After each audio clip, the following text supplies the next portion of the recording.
po yung nakikita namin. Hiniwalay lang namin kasi dami yun. Kung nilalaki pa yan, hindi tatlong na. Actually, parang exclusive. Attorney Detective, attorney na hindi lang mga talent natin sa kailangan natin. Oo. May mga writers, directors kasi hindi naman kaya nila, physically impossible if you're doing 2-3 movies at the same time.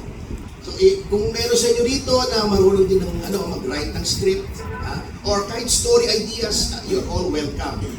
Okay? Kung meron din marunong sa inyo mag-stunts dito, yan, pwede na namin kayo tunin, stunt din. But are you really exclusive artist? Exclusive natin. Pwede sila makapagawa. Pwede naman. Ganun naman yun, di ba? Pinapahiram naman eh. Basta ba may komisyon eh. Sa agency. Attorney, kailangan ba lahat fresh and new talent? Hindi Hindi naman. pwedeng Hindi, siyempre we need all kinds. We need character actors, di ba? We need comedians. Kahit nga Pero huwag masyadong marami kasi talagang may certain trust yung movies namin. Kaya nga kasundo kami ni Direk Lester dyan. We are of the same mind as to what kinds of movies na gagawin namin. Katulad ng Pain.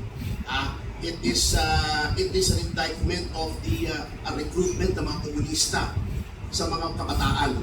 Yung One Dinner a Week, it is also a commentary on the excessive materialism. Yung bakit yung mga ibang tao ay masyadong inuuna yung material things over personal relationships and personal happiness. Lahat po ng gagawin nating pelikula ay may message. May message.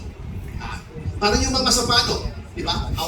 Yung mga Masapano po, by the way, to the young people here, yun yung Sub 44 ng Minasacre. Hindi nyo yata pinanood yung pelikula namin eh. Kaya naganda yung pelikula eh. Nanood kami Nanood ba? sa premiere night. Libre yun eh. Kasama mo nagpa-premiere night ka ba? Siyempre.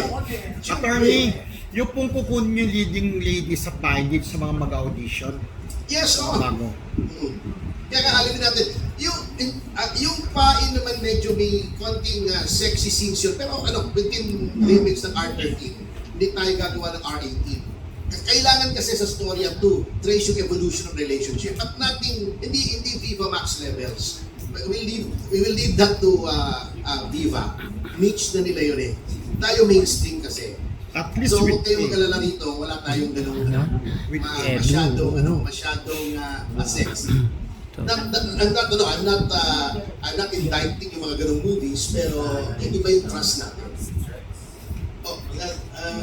Wala nang question. Meron pa, Attorney, saan nyo intended ipalabas ng mga bansa ito?